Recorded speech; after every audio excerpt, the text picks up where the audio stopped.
Hello, everyone, and welcome to the Orange Team Podcast. Today, we're going to talk about the human experience from childhood until now.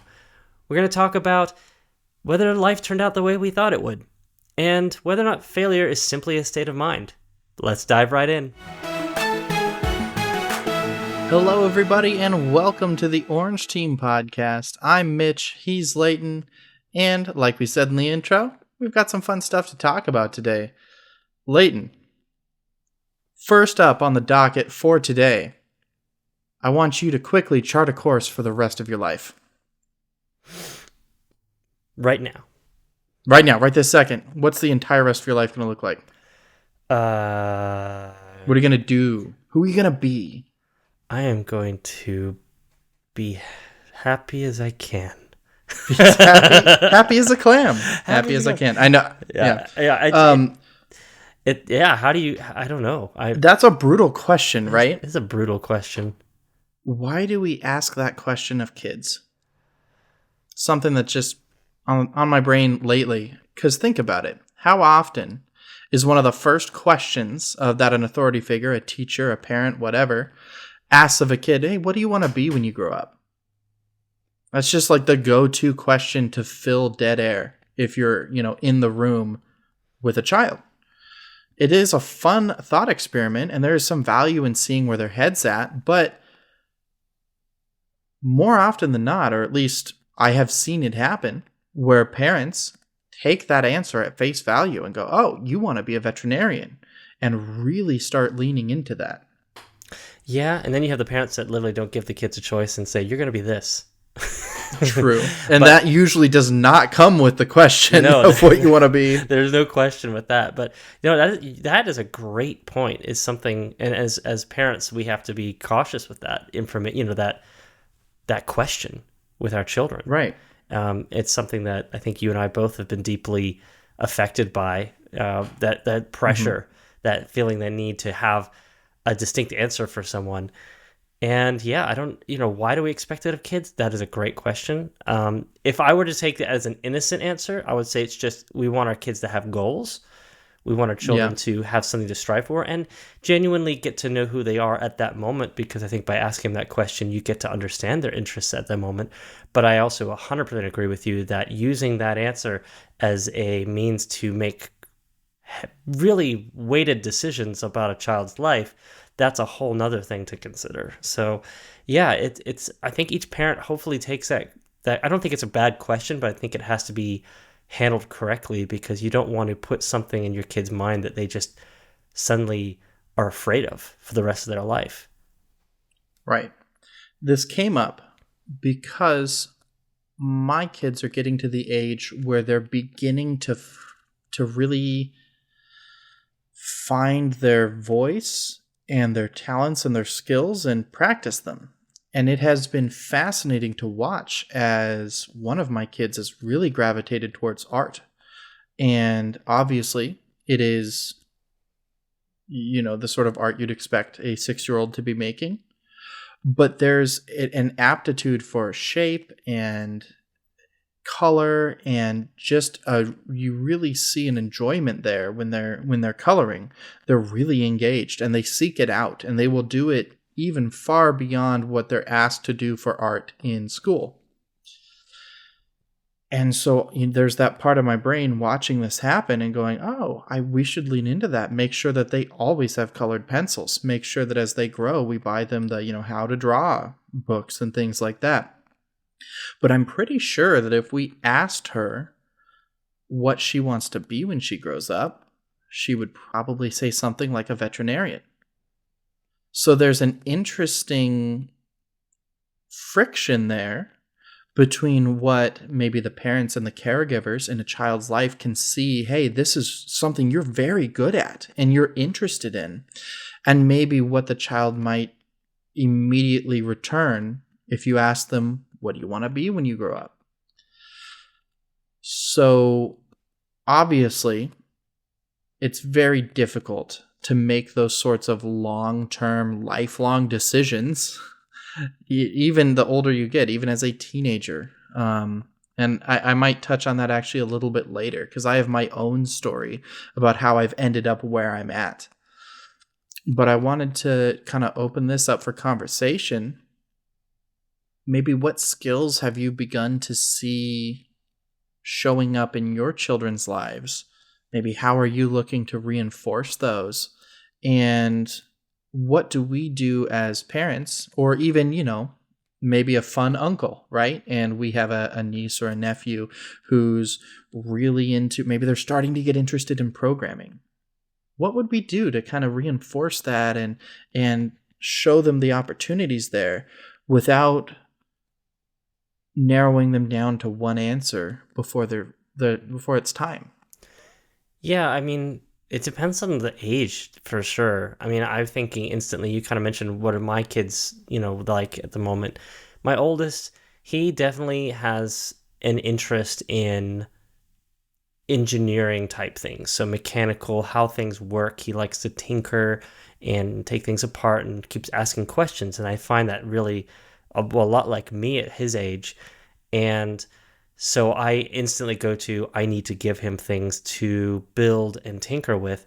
And so one of the things I've been considering for him is there's, well, they've come around before. I think there was one called Kiwi. There was like a engineering type kit, but also Mark Rober has a kit called Crunch Labs, and basically it's like a subscription box that you get once a month, and it has a kit of things that you can build with instructional videos that explain the science and physics of how this engineering thing works. And I think that's something that my oldest would really enjoy.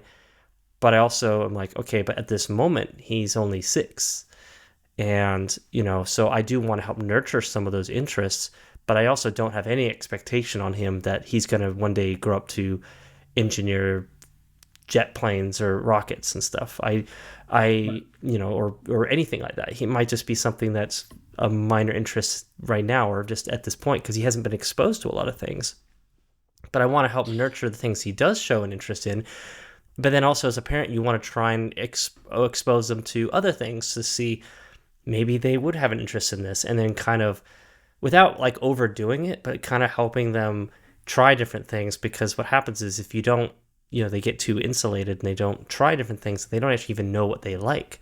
And that's something I grew up with, where I kind of didn't really push myself out there, or didn't get pushed out there in certain areas of my life. And so I didn't, until I got older, I didn't realize certain aspects of what I thought was interesting or I liked, because I hadn't tried it.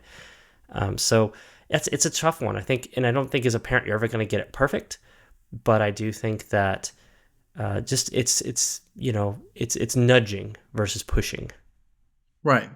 And that's kind of, I hear a little bit in there of the argument. Like, one of the main child development philosophies is nature versus nurture.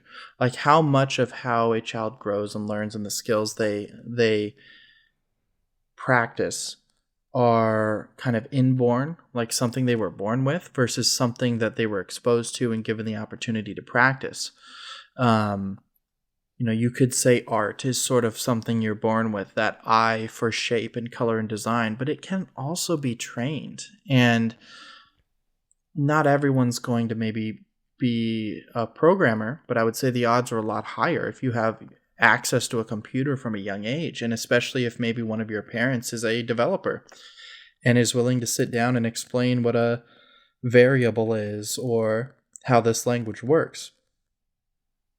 So I suppose maybe an interesting question for us to reflect upon is how much of our own lives have been the result of nurture, or the environment and options we were presented with, and how much of it is nature. Because I think that at this point in life, like, you're never not on a journey of self-discovery, right? But by the same token, we tend to know where our strengths are at this point, for the most part. Like, what we can just do, and that thing that we do that people say, wow, I can't believe you can do that. And you're like, thanks, I don't feel like I do anything special. I'm not doing anything unusual. For some people that's math, for some people that's just creative writing. Maybe they just have an aptitude for that. So here we are, two career guys. We have our own careers, professional careers, and we're here making a podcast. What's brought us here? What skills, what of the skills that we have are skills that were developed and that we had to reach for, or skills that we feel like we were to some degree born with? I That's a weird question. it's I can a see this going sideways very fast. Yeah, I want to clarify something because I think that there is I think everything is a skill to a certain extent. I think Right. to a certain extent, doesn't matter if you're good at it or not, you still have to learn it. I don't think too Right. many people just instinctively know things. I think people do have a certain aptitude where they're able to pick things up faster. And that's part of what might drive you toward a certain interest is how quickly you are successful, and the feedback and affirmation you get in said thing will definitely push you in a direction. But maybe not even affirmation, just you have a certain nature by birth, and that so when you get exposed to different things, it's almost like a conveyor belt of things in life that you experience. And every time one goes by, one might draw your attention a little bit more than the other. And that's kind of almost how you learn what your nature is like. Because for me, like I was super drawn into video games, but also into the tech side of video games. So I wasn't just content with just playing games. Like some people could just play a game and then move on with their life. I was like, no, I want to understand how this works, how it's built, the hardware. How do I make my games run better? And that was what motivated me to get into tech, was trying to make my computer do things that either it wasn't by default supposed to do, or to get a little more performance out of it so I could get more frames or be able to play games that I wasn't able to play before. And I learned about graphics cards and processors and RAM and the speed of hard drives and monitors and refresh rates, and all these things are tied to gaming. So it's all tied to my nature of being interested in how things work, and my nature in just technical things. I think if I wasn't a technically minded person, I wouldn't be drawn to that. I wouldn't just, if someone just pushed me to learn that stuff, I'm sure I could get good at it. But if I didn't have that natural nature slash passion or interest, I don't know how far I'd go with it. There's things in my life that I've learned how to get good at, but I don't necessarily want to make careers out of those things because I don't really find a lot of passion out of those things. So I think that's part of life, is getting that buffet of experiences so that you find out what flavors you like. And so I think that's the same thing when it comes to parenting, is not like forcing your child in a direction because you want them to be a clone of you, but you want them to be their own person. So you try to figure out what they like. You're not trying to force them in a direction by saying, what do you want to be? And I'm not saying that you are like this or anyone, but I'm just more saying that like for myself, I knew I grew up in a way where I felt like, I was supposed to be a certain way. And that kind of Yeah. changed my course. It slowed my course down. But I ended up getting older, realized that I didn't want to be like that, but it slowed my ability to get further in that field. So I don't want to be that for my kids. I want to give them the opportunities and experiences and find out what they like, and then like I said, not push, just nudge and encourage them when they do well. And even if it's not something I know much about or I'm good at, I'm like, that's what you want to do, then go for it. Yeah. You mentioned that a lot of your interest in tech came from almost what you would call learning through play. Hmm. The fact that you were playing games and engaged with these different technologies, smartphone, tablet, laptop, whatever, and that drove your interest, being able to be hands-on with these products. I think, yeah, learning through play is massive when it comes to child development. And kind of weird, this has become the child development project. I didn't necessarily, or child development topic.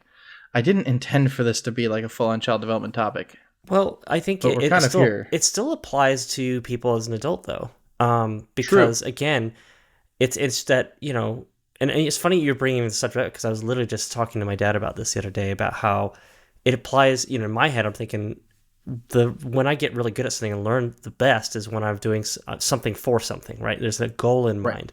So my goal was to play games better. So I learned all the tech.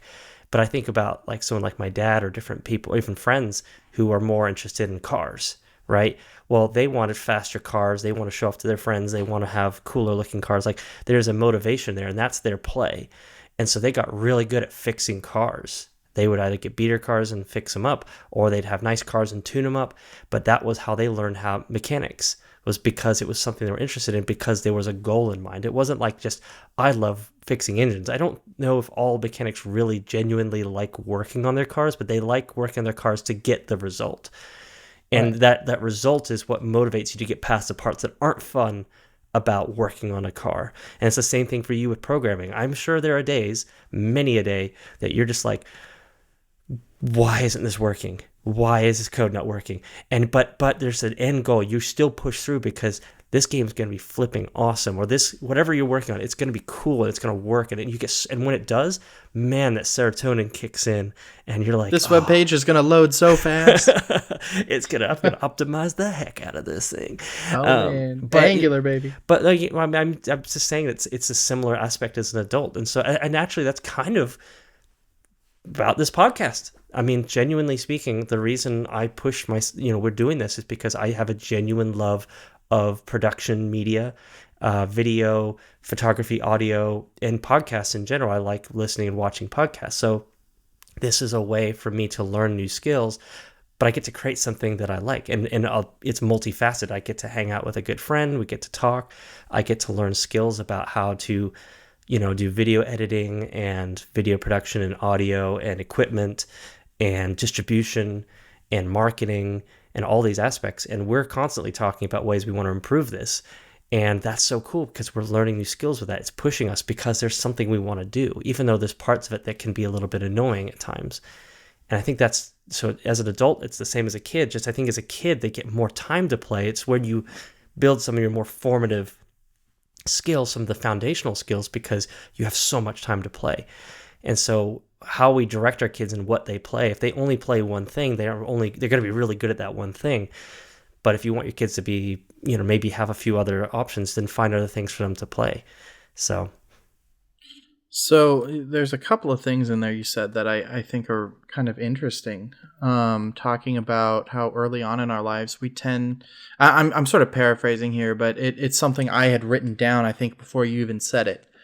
To what degree in the early stages of our lives are we just struggling to fill the expectations that are handed to us, as opposed to truly exploring and discovering what lights that fire in our heart for ourselves?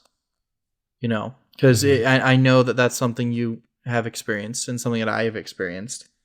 And to some degree, before we're able to set our own goals, it's sort of like, while we're still so young that we don't know how to do so, our goals kind of get set for us. And a lot of that can be from an early age, parents saying, well, our parents are caregivers, saying, well, this is what will make you a good living. You should be a doctor. You should be whatever, oh, you should follow in my footsteps. I've got a business I'm going to want you to take over. But that it's sort of like the decision is made, the goal is set before you had the ability to really understand what was happening. Mm-hmm. And as you identified, goals can change, especially as we get older. And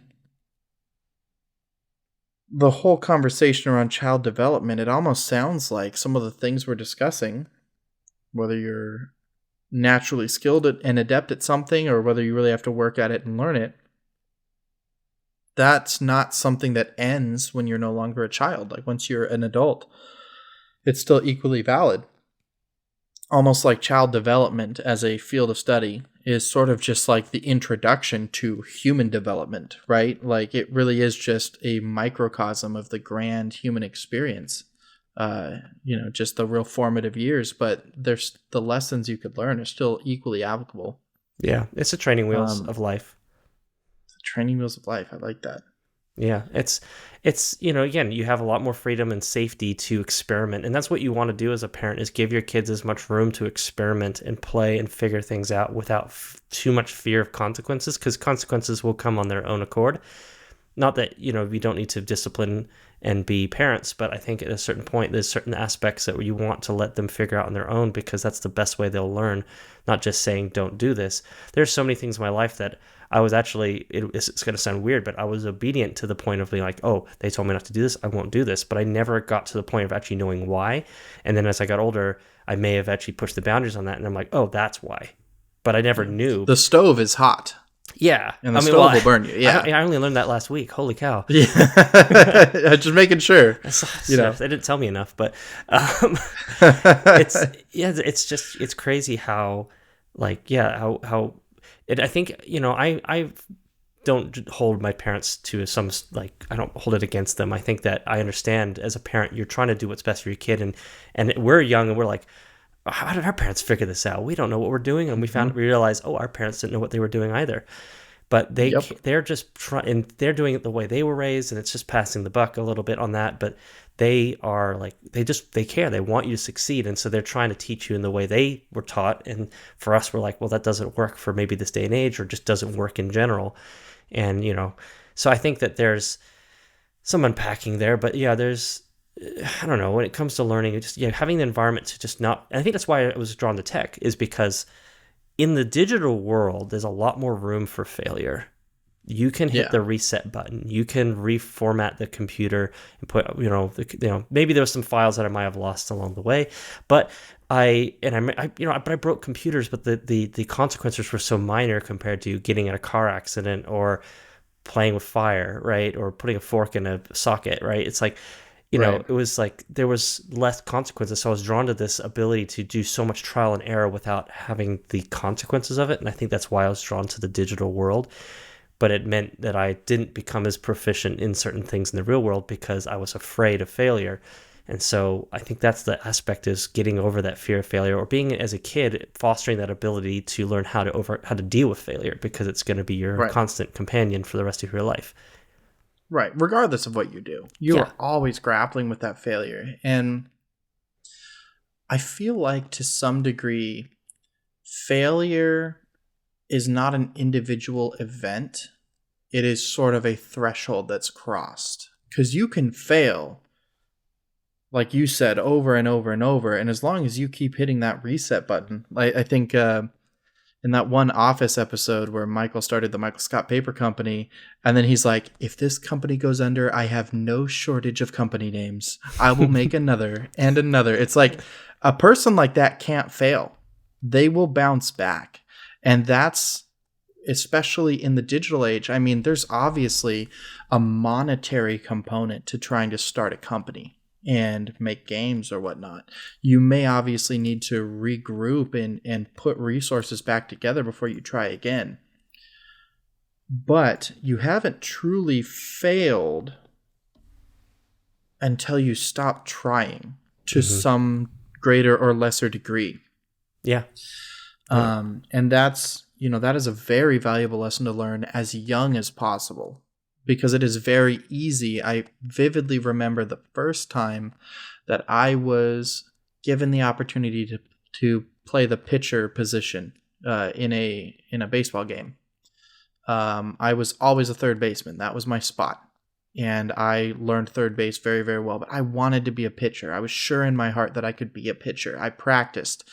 Before and after practice, on the weekends, I was practicing pitching because I wanted to.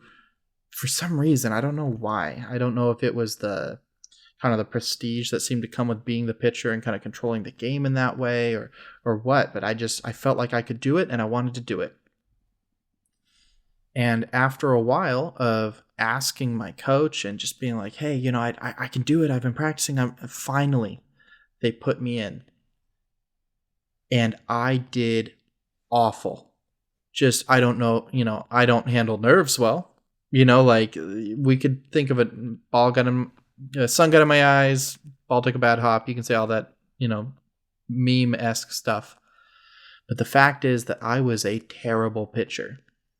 And I got to pitch, I think, like 2 or 3 batters before. It was so bad, they're like, hey, we got to pull you back out. And at the time, that just deeply hurt. But I kind of understood, especially looking back. It's like, hey, we can't ruin the game for the rest of your team just to give you this opportunity. Now, that was before I had learned this lesson.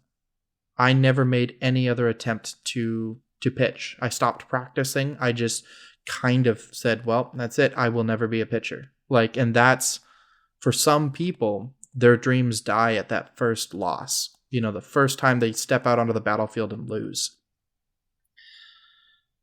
But then you learn, in hindsight, if I could go back and redo that, maybe I should have practiced twice as hard and come back the next game and said, hey, coach, during practice, like, hey, coach, put me in, let's try this again. Maybe I could have become a pitcher. That isn't to say that there was a problem that I was... You know what? I really liked third base. Third base is a fun position. It's kind of the hot corner. You know what I mean? Mm-hmm. And maybe that was what I needed to just learn to be satisfied with where I was at. I was the third baseman, and that's the position I love to play. But I think that's a good example of, that's what it looks like. You come up, you practice, you think you've got it like as good as you're going to get it, and then you fall short. And then the question becomes, where do you go from there? I guess, for you probably can think of a time when you felt like you had your life all mapped out. Mm-hmm. You think back, early teens or whatever, when you were cognizant enough to know what was out there and kind of what you're interested in and what you want to do. And you're like, okay, this is what life's going to be like. How close or how far did you end up from that goal? So it's not my teen years, actually, that I thought I had my life mapped out. It was when I was 6. Okay. And back then, I was living on a farm in Australia. To everyone who doesn't know, I was originally born in Australia. My dad was Australian, my mom's American. And I lived on a farm. And I was 100% certain I was going to be a farmer. I was going to be exactly like my dad. I knew all the facts about the farm, which places we were cropping what, about the sheep, about the tractors, about everything. And yeah, that was my whole life was going to be farming. That I was dead set on that. And then I moved here, and I moved into a place where there was a lot less kids that were interested. In fact, there's probably basically none that shared my sentiment. And I also wasn't on a farm, so I wasn't able to experience the same things. So suddenly I wanted to connect with friends. I started letting go of that and found new interests. And so I would say that as far as a career goes, I'm pretty darn far away from that plan. My life changed drastically due to circumstances outside of my control. But in a weird way, I kind of am still slightly involved in that because my parents have a property. It's not as big as the farm that we were on, but it's still a farm, and they grow dragon fruit. And I help with that. And I've helped with the farming aspect of picking and pruning and different things on that. I've helped with selling and packing and different things along that lines of public sales. And I've taken a lot of skills I've learned outside of farming, but it's interesting how I kind of felt like it was not full circle, but there was an element of wow, I still kind of got to be part of something like that. Definitely not my main career, but it's interesting how you can give up on something, or maybe life takes it away from you, but doesn't mean that it's completely gone. And I think that, and it also, I don't know, it's a lot of things to think about, because I think it's also a life lesson on being okay with letting certain things go. You don't want to just assume that this is it. Once you've tried a few other things, you realize you have other interests, and life will kind of lead you in that direction. A lot of the skills I have did not come from things that I purposely went after. But yet here I am, and I'm enjoying these things. And it's a long story to explain all the skills and where they came from and why I have them. But it's just kind of one of those, you go along for the ride and you pick up a few things along the way. And suddenly you end up in a place and you're like, this isn't actually that bad. Yeah, sometimes your interests change just as you get older and grow up and try new things and find out, hey, I didn't know this existed, but I love this. I love writing code. Would have never imagined. You just add new skills to your repertoire and you kind of grow your existing ones. What is the formula for a midlife crisis? Yeah, let's talk about this for a Wait, second wait, though. wait, wait. Like, How do you say? Wait, so you say formula? Like, are you saying like you try to create a midlife crisis, or is it the yeah, I'm formula trying to to cook get? one up. You're trying to cook what up, or are you talking Mm. about how does a midlife crisis like? What is a formula that leads If to one? no, if we were to examine a midlife crisis or a bunch of them, kind of what are the component elements that comprise it? Is it, we have so far we've talked about when you're very young, trying things for the first time, developing new skills. Then as you get older, how you carry these skills with you throughout your life. You might think that you've got things figured out to where this is what I'm going to do with my life. These are my skills and interests. The midlife crisis it's not uncommon. And it usually looks like, to the best of my understanding, correct me if I'm wrong, or elaborate as you desire, that somebody cruising along through life with their skills and interests and whatnot takes a hard left turn and go, you know what? I'm done being an accountant. It is time to be a painter. I am done being a construction worker. It is time for me to become a programmer. So, in light of what we've discussed already,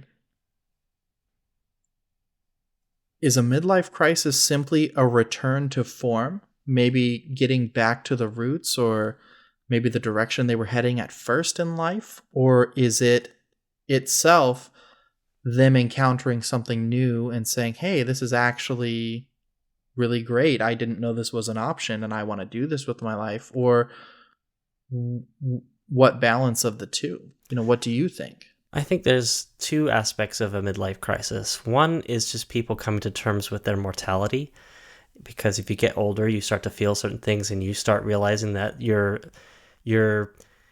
years ahead are match the years behind. And that's Mm-hmm. definitely a huge wake up for people, because especially for people that maybe haven't accomplished all the things that they'd wanted to accomplish, or, they kind of, life got away from them. And they Right. got so focused on doing the things that society told them to do, which is to focus on a career and all the, and family and a house, and like doing all the steps. And they got to a certain point and they were like, but what about all the things I wanted to do? Because I was just kind of taught myself that, well, you just can't have those things until you do this, or you shouldn't have those things because that's silly and something only young, kids are interested in. And so I think, yeah, there is an element of, if you've kind of gotten to a certain point in your life where you feel like, man, life has gotten stale or boring or repetitive, or just hasn't really panned out the way you thought, and maybe for the negative. Sometimes life pans out for the better than what you had expected, but for some people it's just not.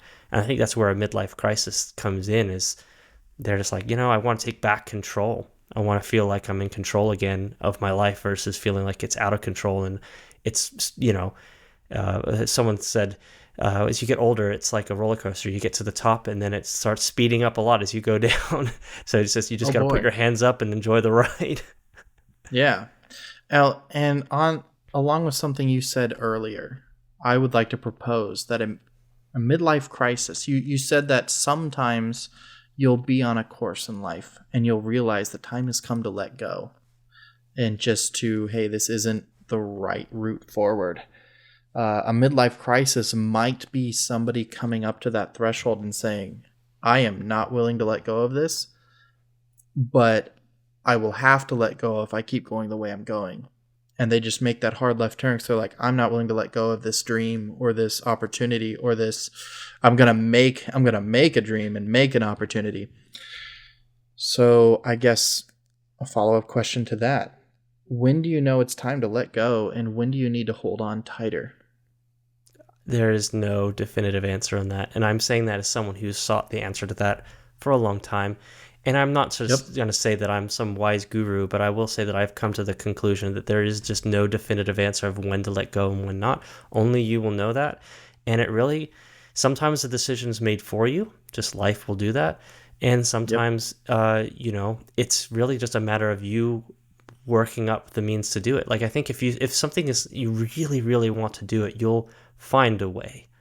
Yep. It sounds really cliche, but at the end of the day, like we don't realize there's things in our life that we could let go of to make that dream. Like you can't have your cake and eat it too. So if you're spending loads of money on eating out and movies and like a whole bunch of other stuff, and you're like, I need the money to pursue this dream. Like, well, then you're gonna have to sacrifice those things and work longer hours and have less sleep and less of a social life. But if that's the dream you want, then there's a way.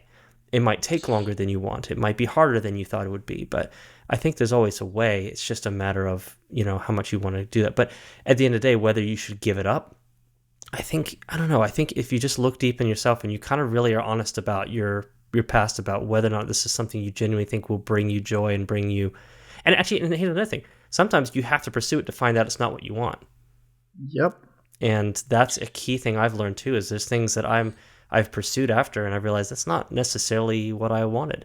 And you have to be careful because there's certain things you'll pursue that have graver consequences if they fail. And Right. you have to know the risks, what you're getting into. But that doesn't mean you shouldn't pursue them. Just be aware of that. And you might be in a position where the risks are less or the risks are more worth it.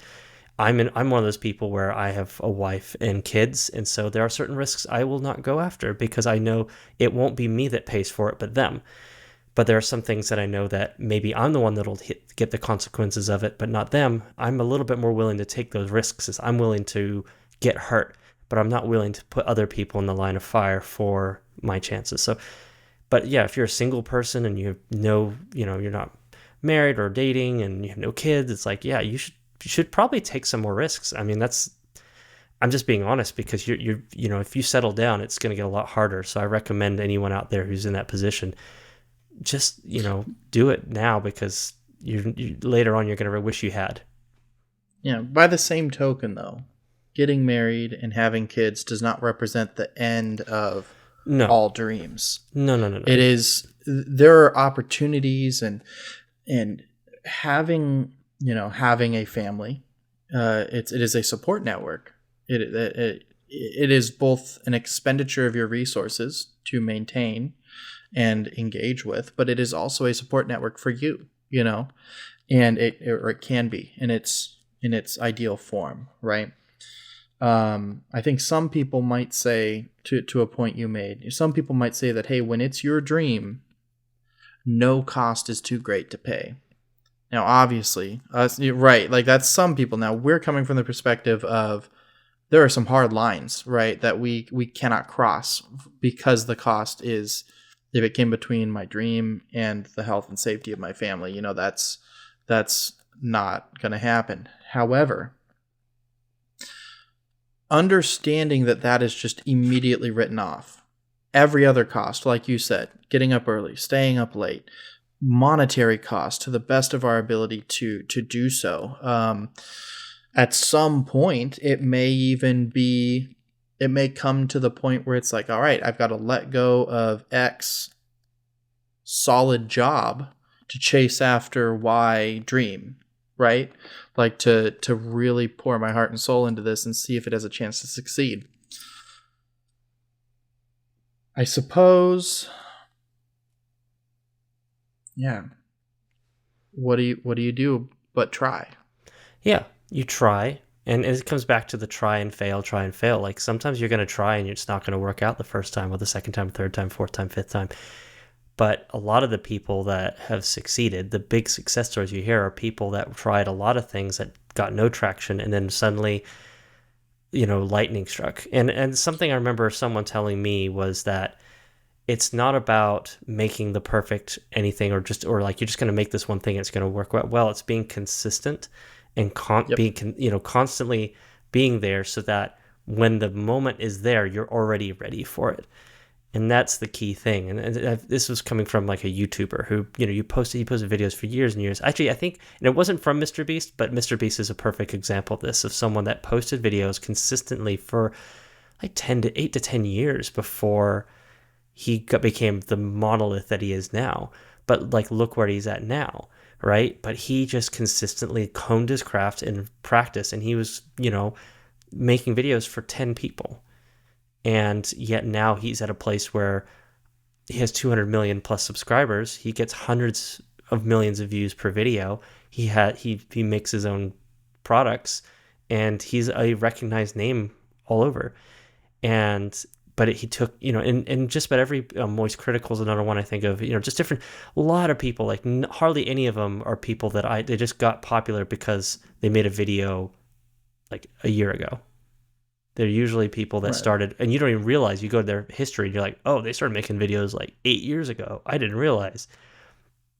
And it's not to say you couldn't get popular sooner, but the point of it is just that, you don't even, and you might think, oh, this is a waste of time, but you don't realize the skills you're learning. Like, and this comes back to the podcast thing, like we're learning skills just by doing this podcast. They may seem trivial, but, and it's kind of, actually, it makes me think of that baseball analogy. So when we first started this podcast, so the people that don't know, there's actually 3 episodes that didn't air before our first episode, because when I started this, I thought, how hard could it be? And we recorded the first one and the second one and the third one. And I was just like, the first one, I'm like, look back, I'm like, wow, that's something. Rough. That is rough. Yeah. The audio, the video, the setup, everything. And it's like, okay, maybe this takes a little bit more finesse than I thought. And then figuring out how to get it onto Spotify and Apple Podcasts, and how to edit the video so that it's, and how we do our intro and how we do our notes and what do we talk about. And wow, it suddenly becomes a rabbit hole of things to learn. And, but these are just simple videos that we're just putting on the internet, and we're learning. And it's the same thing with any craft. You're going to have to just try things over and over. And you're learning, whether you may not be getting the reward from it. It's more like a delayed gratification.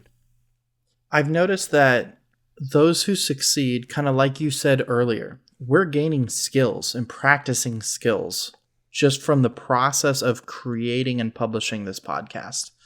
It is a productive endeavor in and of itself. Whether or not this podcast achieves any measure of traction or whatnot, we've learned things from it that made it a valuable endeavor.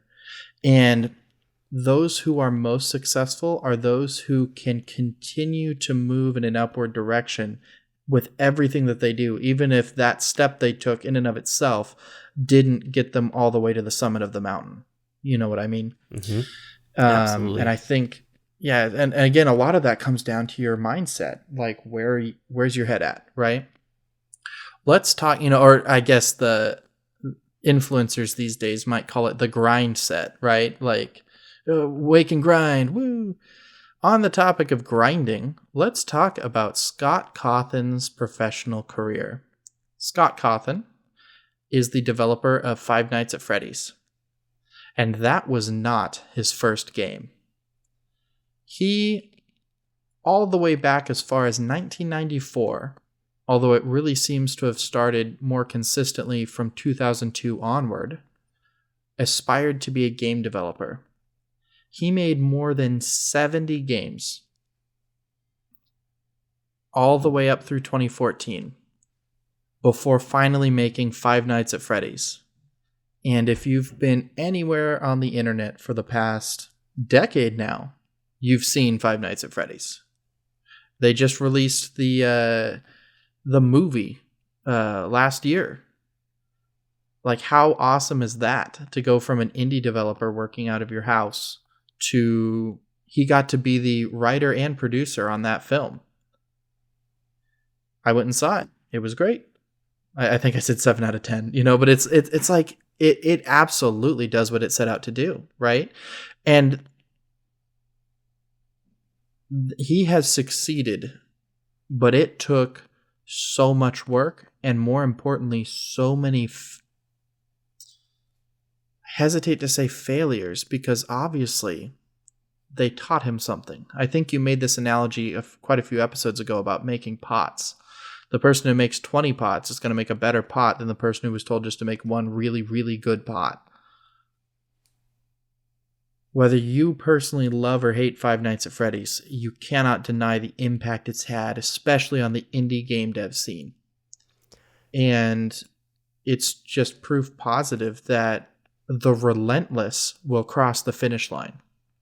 They might be, I saw a video of a marathon runner the other day, and like she was within 30 feet of the finish line and her legs just stopped functioning. She just collapsed.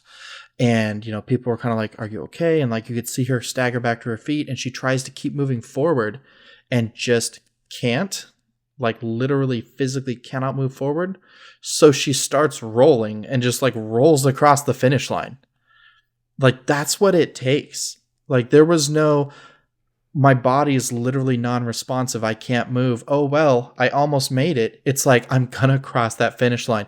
And I can't remember in context if she was the first to cross or not. It almost doesn't matter because the crowd went crazy when she finally rolled across the finish line. It's like she won, even if she wasn't first. You know what I mean? People respect that kind of just relentless pursuit of the goal.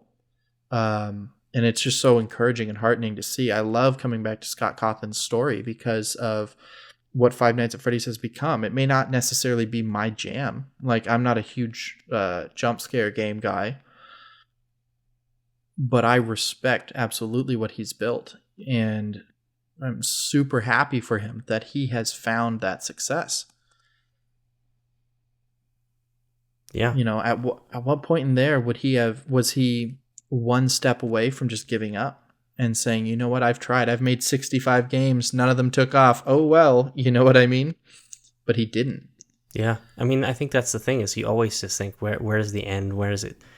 And it comes back to what you're saying is when do you know when to give up on something? And I think that's such a personal thing. And he obviously felt very passionate about doing it and kept doing, and now it's done well. And yeah, it's tough. I think about a lot of endeavors that I've maybe given up on too soon. Like, oh, if I would just held on a little longer, maybe I would have made it there or made it here. But, that's the thing. That's another learning experience. Even the bad decisions and the failures, that changes the way I perceive my new endeavors and my new tasks. So, I think it's something that you get better at with time. I think because you also look back on time when you're younger. I think sometimes you think it's the end of the world. If I failed here, it's over. I think I think about school for instance, about how, I failed that test, it's over. And then as I've gotten older, I've realized, the results of high school were not as critical as they made them out to be. Obviously, like it's still good to do well in school and to get good grades, but it's like it really did not define my life as much as I thought it would. And as you get older, you see more and more of that to the point where you just realize, like, okay, I can do this. I can try these things, and I know that it's not going to completely ruin me. It's not going to destroy my life. I can, and there's always, you can always recover. You can always get back up. Maybe it'll be hard, but it'll be, it's going to be difficult, but you can do it, and not be afraid of challenge and failure. So yeah, and that's on the topic of failing. What's really fun is wanting to be a programmer, a developer, like having that spark in your mind at the age of 13, and then failing out of, like, as you're growing up, failing out of high school level math. Because that'll make you think real quick, oh, maybe I really am not cut out for this. Maybe I'm not supposed to be a developer, I think over the course of my teen years, I went back and forth so many times. Like when I was 13, I think I had started dabbling with like Half-Life 1. When you buy it on the disc, it's shipped with WorldCraft, which was their level editor. And I remember finding that and building my first Half-Life levels and being like, this is so cool. I can make a game. And that was when mods were huge. They Hunger, Counter-Strike, Team Fortress Classic, Science and Industry. There were so many mods in that era that I was just like, whoa, I could make games for a living. But I have never personally been a huge fan of math. And I was just convinced in my own heart and in my mind, like, you got to be good at math to be a programmer. So then I think around being 15, I had decided, okay, I've got to put that dream aside. I guess I'll be an author, So going from one extreme of just unreasonable dream, like, I'm going to make games for a living. No, I'm going to be an author. And then my dad sitting there going, I can't encourage either of these. You know what I mean? Mm-hmm. That was fun. it just oscillated back and forth. And then I think by the time I was like 21, I think probably when we were working together at Best Buy, like games were kind of back. Like Halo 4, I think came out around then. And I remember being at the launch night for Halo 4 and just in my heart and in my mind going, I wonder if I could be working at 343 Industries by the time Halo 5's in production. Like, because we were already in college and I was thinking, okay, well, I can wrap up a degree of some sort. Maybe I could go work, maybe even if it's just QA. But then, back by age 24, and that would have been when I was like freelance writing for a living, I was kind of back to the thought of being an author. Like, well, maybe I just don't have that analytical mind. Maybe I should just write. And then by 26, that was probably about when I was working on the Apex Hunters prototype. That was the final push I needed. But what it took was me building a game, even if it was just an alpha stage game, a prototype at best. Building that game, getting hands-on with programming and really learning. It wasn't just a big uncharted void on the map anymore. I was like, oh, there's less math than you would think. Like, I'm obviously never going to be John Carmack discovering like wild and crazy performant algorithms for binary space partitioning or anything like that, but I can still write code for a living. And that was the final push I needed to convince me, yeah, I could be a developer. But you know what? I still oscillate kind of back and forth between developing. Like, I also love telling stories. I have loved creating homebrew, tabletop role-playing game campaigns and building those shared narratives with all of my players. And just, we always have such cool stories to tell afterward. Maybe I just want to tell stories through the medium of games. You know what I mean? Yeah. I think everyone has a different medium that they are drawn to. I'm more drawn to, I guess, not traditional. I think traditional, if we would say, is books, and then movies and videos. Like I love watching movies and the stories of that. And I grew up on YouTube, so I always thought, oh, I could make cool stories on YouTube. But yeah, I think we all deep down want to tell stories in some way, shape, or form. We just have different methods that resonate with us, or that just we find we have the most success maybe in conveying those stories. And maybe that's kind of what drives us in specific directions, is just when we find that we're getting more success in one thing than another. And so I don't know. It's interesting, like the whole, like hearing your story about like, feeling like, oh, well, with math, right? That's the hindering for doing programming. And, for me, I went from wanting to be a farmer to wanting to be a journalist because I really liked reading things on IGN. And I used to write a blog on there, and I was kind of felt like I was a mini journalist, even though all I was doing was regurgitating things that I was reading on IGN with my own spin on it. But, and then, what is it? Then I decided I did a web development class in community college. I'm like, oh, this is really fun. I love the programming side of things. And then I ended up getting a job working for a company where I had to promote some software for automotive repair. And then I got kind of promoted from that into a development position where I had to make marketing material. So I had to do video and photo, and it's like all these skills I learned. And it's just interesting how, and it's weird how every single job I've had and every experience and every desire I've had has kind of led to this moment where I'm now running my own business, doing marketing and learning the tech skills I need to run my business, learning just working with different salespeople in business and different, it's all kind of culminated into one thing where it's like, and this may not be the end either. It might move on to something else, but everything kind of snowballs, and you don't even realize how every single thing you do adds a skill to the tree, and you suddenly are able to just accomplish a lot more. You can, I don't know. So I don't know where I was going with that, but it's, I'm tracking. And honestly, interesting thought. Like, you doing this podcast right now is the fulfillment of that dream, that journalistic dream in your heart. Because this is us talking. I mean, this episode isn't necessarily about tech news, but like, we're talking about tech and things and reporting on, to some degree, reporting on our thoughts on evolutions in VR or AI and where it's headed and whether Pal World's a decent game. Like, to some degree, this is like a manifestation of your dream and your drive to engage with the news and almost editorialize kind of what's going on in these spaces.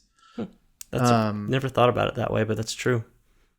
Yeah, and it's awesome to be here. Like, I think this is great. Like, I'm so happy to see, because this is what I want Theme Dreams to be as an umbrella company. I want to create these opportunities for all of our friends who have these skills, talents, and passions to be able to say, oh, well, I can own this little piece of what's going on. And, maybe I could make my own game, or I really want to do 3D art, but I'm not as interested in the game design side of it. Maybe they could work with you on the marketing materials, like an animated trailer for a game, etc. Yeah. There's so many opportunities for us just to make cool stuff that other people think is cool too. You know what I mean? Yeah. And I think it's cool because we live in a time where we can share stuff so easily, and you find that there's a lot more people like yourself out there than you realize. And that's so encouraging because it's easy to feel alone sometimes in your thoughts and your ideas. And, you and I both grew up in more rural areas where there's less people. So there's less people to relate to when it comes to the type of interests we have. And so when you get on the internet, suddenly you find that there's a lot of people like you that also maybe are in a rural area or maybe not, but have similar interests. And so it's fun to share those things. I think we as humans want to share experiences. It's that storytelling aspect we talked about. And because it creates community, it creates connection. And I think maybe that's what the crux of it all comes down to, is that everything we do, we're doing for some level of connection with people. Maybe it's with someone, who's introverted, maybe only want to connect with a few key people. And then there's people that are more extroverted that want to connect with a lot of people. But either way, what we do is purely a mechanism for us to connect with people and have relationships. Kind of like the game Death Stranding. Because I know that Kojima, when he built that game, he said it was going to be a different sort of game. It's I think he called it a strand game, but his idea was that it was about connecting people and just making it a visceral visual experience to create those connections. That's why the organization you work for in the game is called Bridges. It's literally building bridges between people. And that was kind of the meta narrative he wanted around the game. It is not a competitive game. You are working with other players, and the things you build, the ladders you put up or whatnot, can be used by other players. It's just, it's an interesting thought. All these skills and interests and passions that we have, the greatest function of them is to build more connective tissue in our shared human experiences, right? And bring us closer together. And nothing does that maybe more tangibly or immediately than putting 8 people on 2 different Xboxes, 4 to a TV, and playing Halo all night, right? I mean, I cannot agree with that more, because I think I've said this before. The friends that I have today all came from that same Halo party. Like, I didn't realize how formative of an event that would be. And in life, you don't know when that moment will be where you just step out and you join something, and suddenly you have friends that you will keep for the rest of your life, memories that you'll never forget, and experiences that change you. And yeah, you're right. Sometimes that's all it takes. And we have the opportunity as creators to build those opportunities. Like, obviously, we can't make somebody take a game we've created with a co-op aspect, and we can't make them play it at a LAN party, but we can sure give them the idea. And when it comes to being an author and writing and creating these worlds, like,